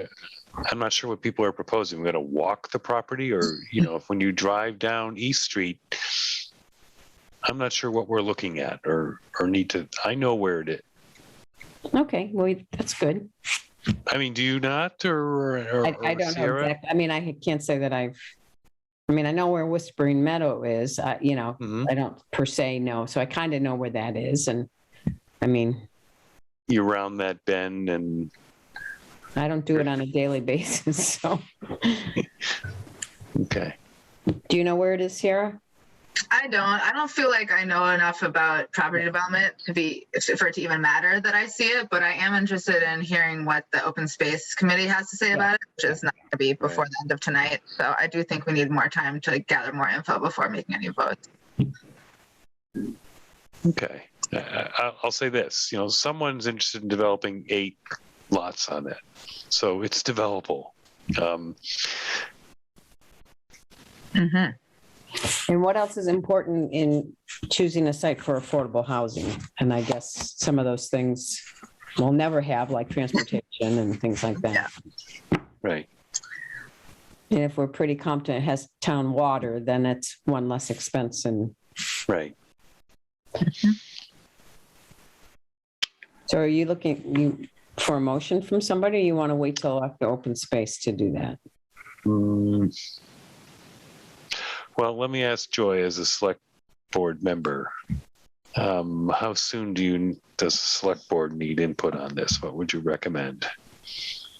Well, we have our meeting tomorrow, but obviously open space needs to meet, and they meet on Wednesday. So that would give this board another 2 weeks to the 23rd. before select So, board meets again, because we need the input from open space too before we make a decision. mhm. I guess if Janet and Sierra, you feel that we could perhaps meet quickly sometime in the next couple of weeks after thinking about this. It's still hard to make a decision with so many balls up in the air like that, but We use some of the time on, you know how on the 18th we have time to sign in early to prep for the HPP meeting? Could we use some of that, if we plan now, can we use some of that time to have a mini housing meeting? well, it has to be posted and, right? But, Yeah, so that's not a problem.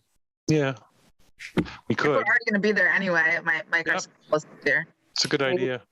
Yeah, I mean, we could even make it a little bit earlier than the 5:30 that, I'm trying to see where I posted it first, if I've.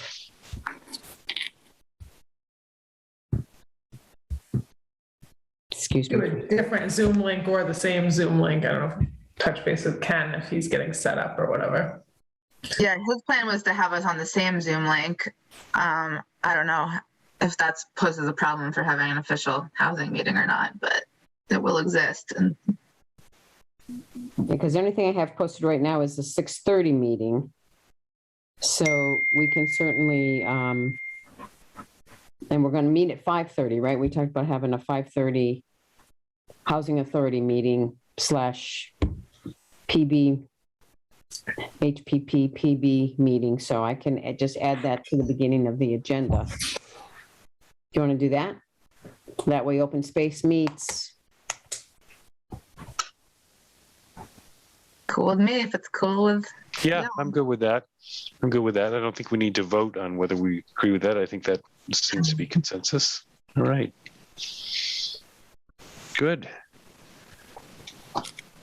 All right, let us move along. Next on new business, determine how to review bylaws with the planning board. Well, Sarah's there. I'm going.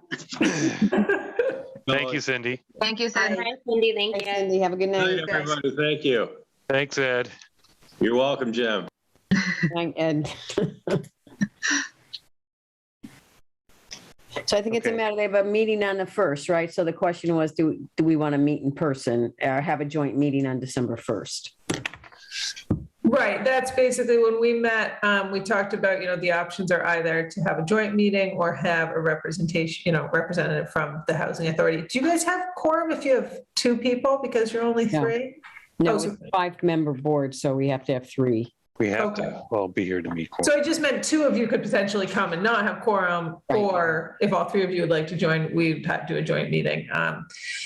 Either way is fine with us, to be honest, in terms of the planning board talking last week. We will get the updated bylaws from Richard Harris, our consultant. What he's been doing is running through the old bylaws, making his suggestions, and then usually having a list of a couple questions at the end of things to consider in our discussion. So that would get sent out ahead of time for you to take a look at. And then, on the 1st, we'd actually discuss it. And so this is, just to clarify, this potential meeting, we would be discussing actual substantive changes to the bylaws, not just structural proofreading changes. Correct. We discussed just for multifamily and inclusionary, bringing substantive changes. And the way we'd present it at town meeting would be as separate articles the hope is to not, we're doing a bunch of cleanup, which is kind of important in its own right, to not get that rejected because of something that could be considered controversial. So that's it's kind of an administrative side to some degree, but he actually had quite a few, he only started discussing it, but he had noticed the multifamily in particular had some opportunity for change in terms of the requirements for square footage for 3 family units in particular. So it seemed like he had some good ideas. Anyway, I'll be curious to see what he comes back with, but it seems like he had some really good ideas. Well, I would like to attend that meeting. It sounds like it'd be interesting. How about the rest of y'all? Yeah, I would definitely want to be there. Unfortunately, I have a conflict, so that's going to make it academic as whether we're going to have a joint meeting or. And what time is that meeting on the? 7. And they meet in person? Yes. In person. All right. That's why one of the reasons I failed to come to the last one is I was like, cool, all right, time to sign on. And then I was like, oh, I have to go somewhere. Sometimes they do, it changes though. Yeah. Or not changes, but there were some Zoom meetings. We've done both. We've been doing Yeah. in person recently, but we have done both. The plan is for in person.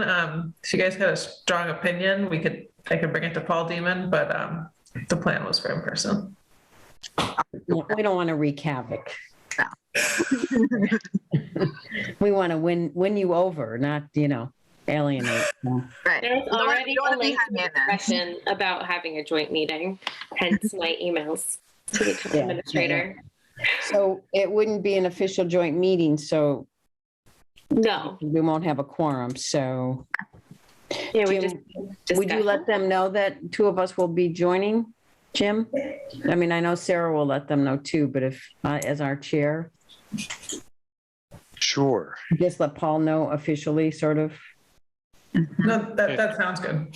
Officially via an email? Is that It's an official? official. in writing. Yeah, I can do that. Okay. All right.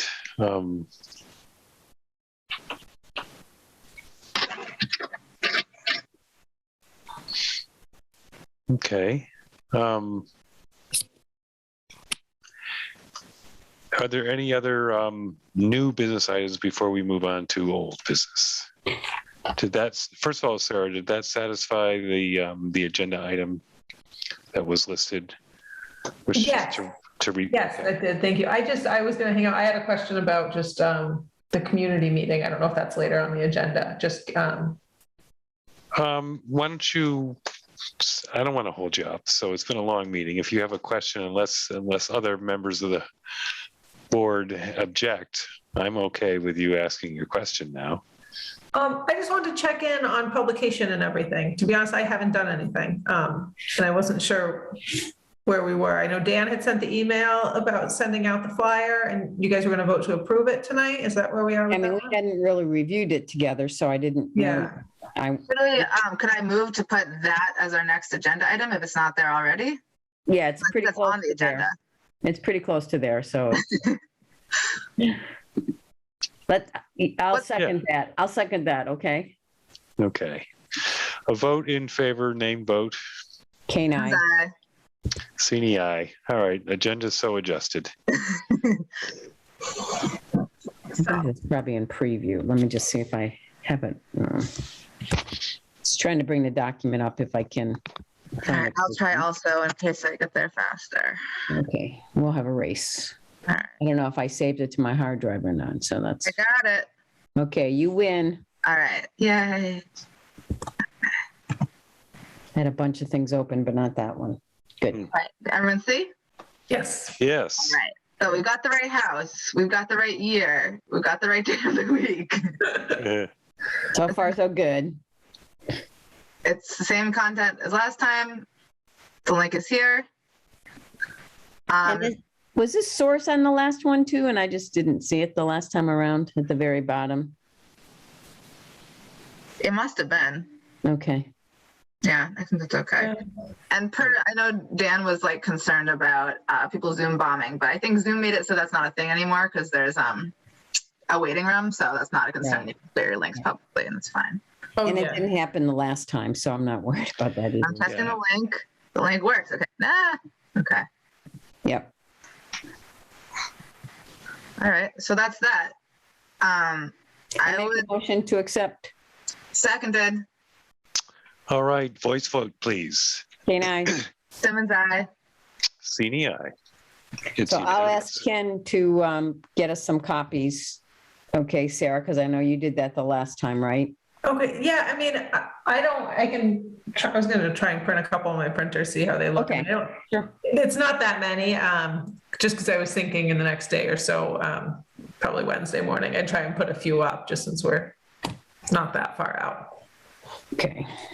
Yeah, I think we said we're going to invoke the same strategies we did last time. So I updated the email link. I sent that to Ken. I will share it with, the CPC and Board of Health and on Facebook. And I'll do the COA. And Sarah, if you're in town hall, could you drop a couple copies off to the COA director while you're there, if you're going to print them off? Yep. My color printer doesn't like black these days for some reason. So. Yeah, that's fine. And I'll get it to Robert Floyd. I'll get the ping one to Robert Floyd. I have had no luck with Ms. Muriel of the Mothers Club. I sent her 2 emails, and this was actually about the CARES Act, because that was the last thing I was trying to get on the Mothers Club sign. Right. She hasn't answered those, so I'm concerned that I may not have any luck getting this on there. In terms of the Lions Club, I also reached out to the new contact there. I'm going to stop sharing. And they didn't answer me either, so I'm not feeling super confident. Let me look up this person's name and see if any of you know him in person. Maybe you can help, but feel free to talk amongst yourselves.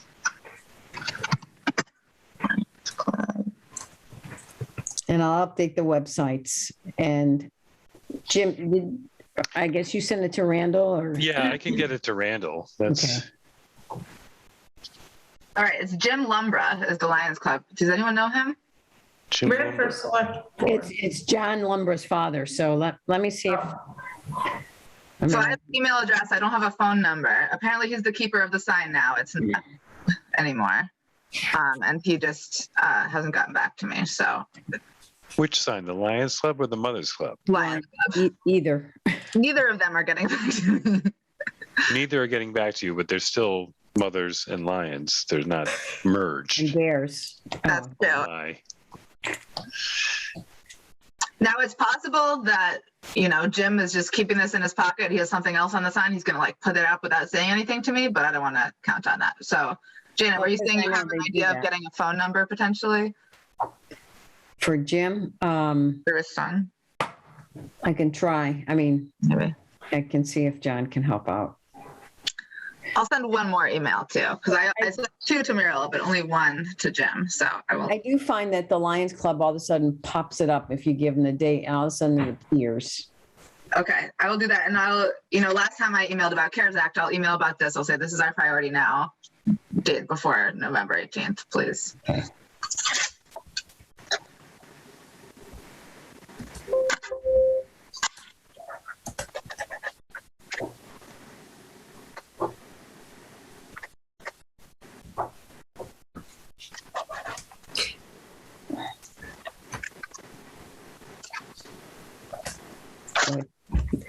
I was going to hop off unless you guys need anything else from me. Go back to your life, Sarah. Thank you, Sarah. No problem. I'll talk to Thank later. Have a you, good night. Sarah. Appreciate it. No problem. Thank you. So we'll let Dan know he can go loose too, go crazy with sharing. So Yes.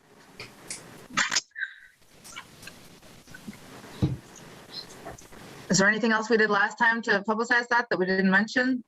I'm trying to remember now. Go I back. think I also emailed Tammy Walunas. I think Sierra's doing that, right? You said you're gonna. Wicked loud explosion just now? That was, Yes, it's coming. Oh, yes. Did you hear it? yes. Yeah. Yes, there is there's an undetonated ordinance Well, now it's detonated. yes. At the I'm so glad I was on with you guys right now, so I didn't think the world was ending. At the transfer station. We didn't hear it down here, so. Yes. Okay. Don't worry. It was planned. And there was a phone call, but it was during our meeting to the town. Yeah, it was during our meeting from Chief in Lingsworth saying it was going to Code go. red went out, but Yeah, All right. good. all is okay. So there was a robocall. Okay. Yeah. I'm not sure how that occurred. Did someone throw away an unused? Yeah, it basically, yeah. Yeah, what is it? This is what's an ordinance? A landmine? I had to Google it, and it's a bomb. A bomb squad is going to detonate an ordinance. Yes, it's a Which bomb. was found in a little bit from now. So yeah, and it's at the transfer station Which area. was So. found? Oh, I guess it makes sense because people use that for quarries and stuff. So it might not have been someone trying to like bomb humans. It might have just been like some dynamite or something. Yeah, I don't Or know. like an old grenade. Yeah. Okay.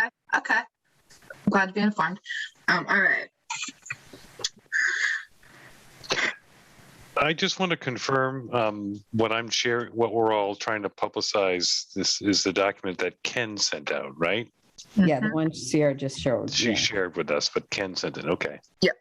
This is the latest version. Make sure Yeah, it's in it the says right meeting one. number 2 You're poster. going to post it to the community page yourself, right, Sierra? Yes, I will. Yeah, instead of going through Tammy, we can just post it directly, Jim. So, Perfect. and if you would send it to Randall, though, then he can put it on the town Yeah. Facebook page. Yeah. And, Randall's been very good. He says, yeah, just send me whenever and I'll put it up there. and do you want to put it on the town website? Jim, I think you did that last time too. So it's on the Facebook page, but it's also on the town website in case people don't do Facebook. I don't remember how I got it there, though. Send it to Ed, I think. Yeah. Oh, to Ed. Okay. I mean, even if he puts it on our housing authority site or whatever, but Right. just so it's somewhere on the website. Yep. Mhm. And I'll get to Robert.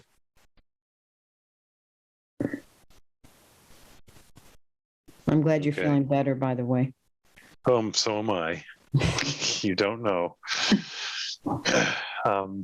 Okay. Moving right along. Sorry, folks. All right.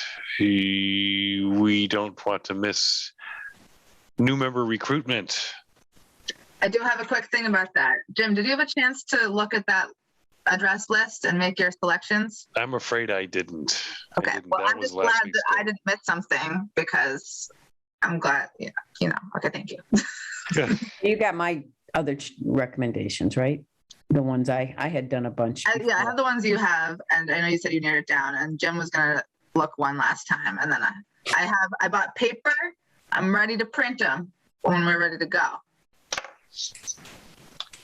Well, So I would propose that we don't wait for me to look at them if that's what they were waiting for. If you have some, Like 21, right, Janet? You narrowed it down to like, I don't remember. Yeah, it's been a little while now since I. that's like a manageable number. So maybe Yeah. I'll just get them to the ones that I'll do that.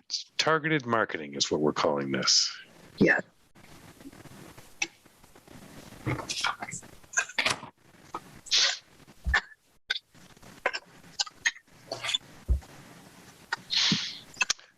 So now we kind of have a better sense of who Todd is and his role and Yeah.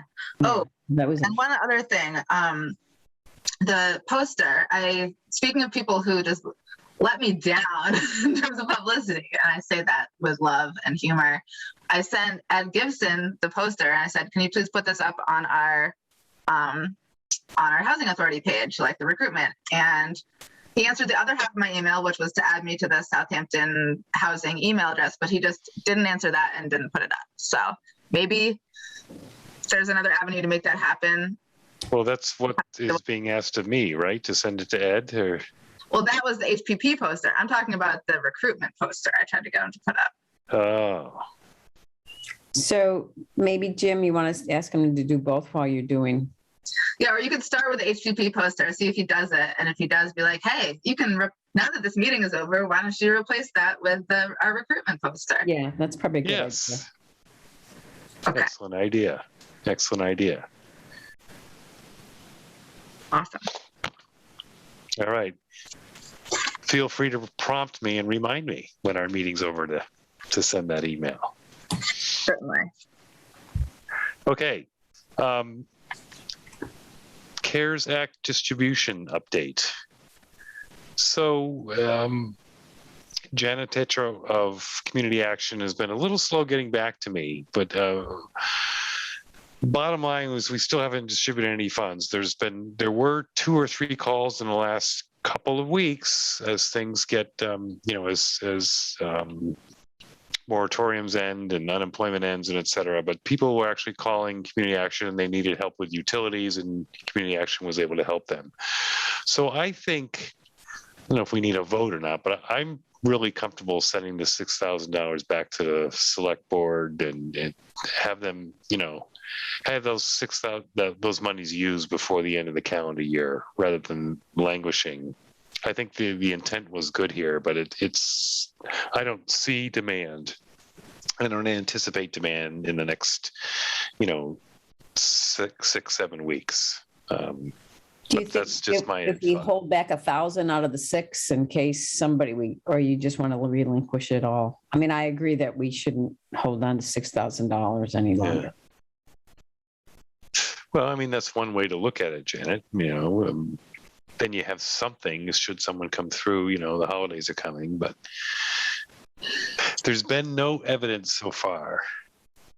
Well, I just posted about it on Facebook like yesterday. Yes, I saw that. Thank you. Yes, Janice saw. And as I mentioned before, it hasn't gone up on the signs as planned because nobody responded. So it's possible people just don't know about it. It's possible people might still use it.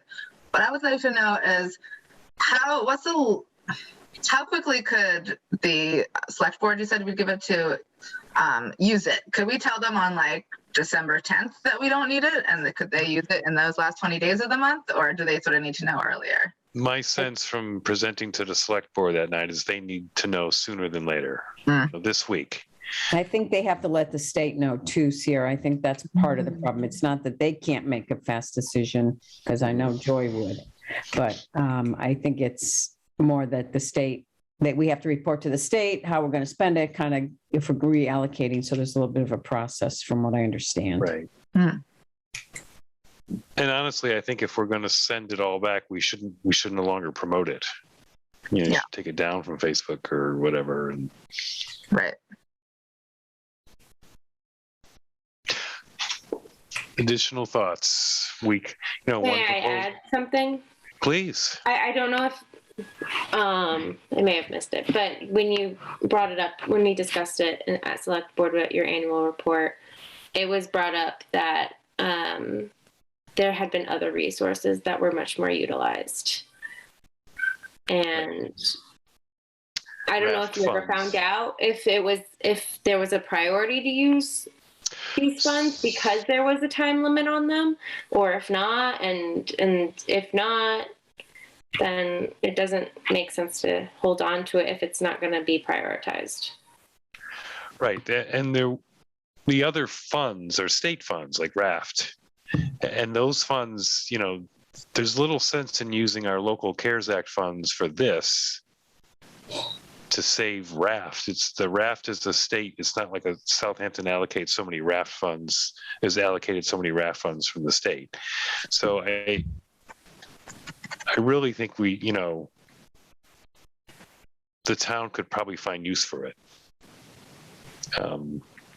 I'd like to make a motion to turn our CARES funds back into the town. All right, I'll second it. I trust you guys' judgment on this one. Okay, let's have a vote. Jane, aye. Simmons, aye. CDI. All right, so I will, Chris is the chair, right?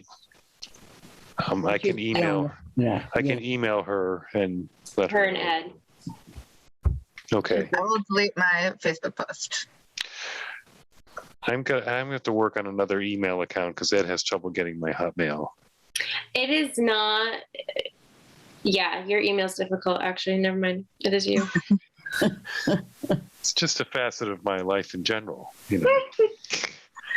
That's why I often use my personal email when I'm emailing you guys, because it doesn't go through. Yeah, I'm gonna That's also a fault of the town emails too. Yeah, that it's specific emails don't work. It's my plan to create a Google account for these kind of exchanges. I'm assuming the town's email works well with google.com. I have not had an issue with Google Gmail. Google's Gmail? Yeah. Okay.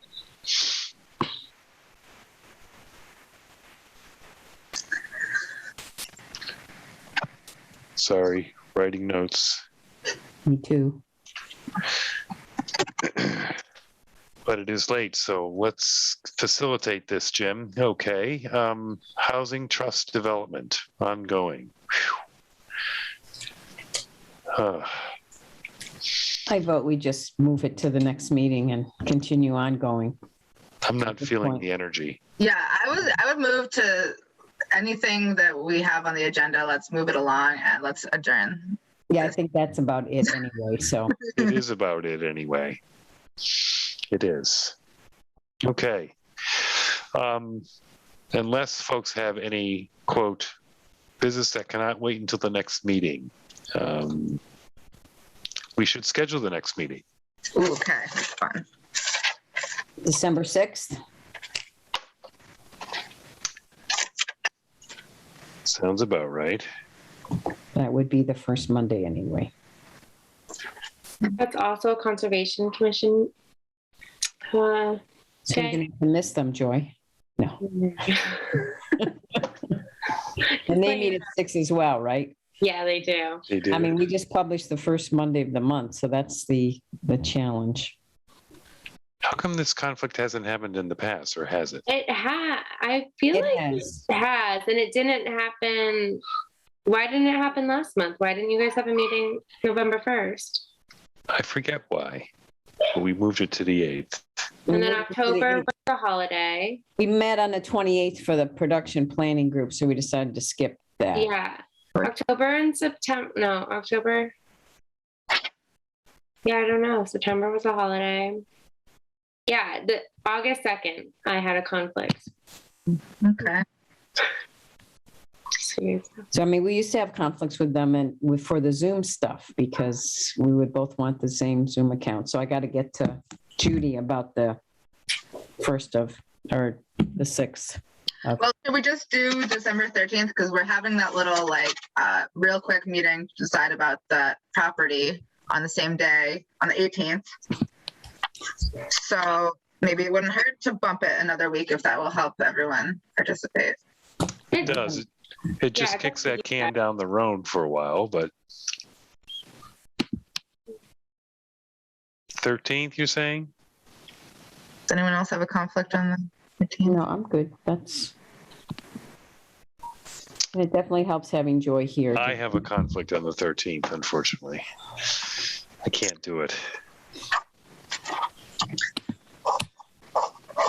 What about, so there's a reason we don't do Tuesdays and Wednesdays, correct? Because there's always something else on this. Board or yes, Wednesdays is open space and stuff and planning board and. What time is, Joy, what time is the meeting on the 6th? At 6. So I could do at 5 o'clock, but I know that's probably earlier for you guys. It's right smack in the middle of 5 and 7. I could do 5. If we thought we were going to have It's hard a for me, but not in, Would you rather do 7, Jim? And just. will get will started and- Concom be done by 7? That's the question. Usually by then they're going over old business and Yeah. At least, I mean, I do follow through, as you know, Jim, with everyone, just to make sure if I miss anything before a meeting, a select board meeting. I mean, I could certainly do 7 on the 6th. 5 would be a challenge. What about 7:15 or 7:30, even to make it even more safe? Or is that getting too late for some of us? I think my brain shuts down at 8, but I could do 7. 7 o'clock? Okay. do on 7:15, whatever works. I'm just kidding. 7 p.m.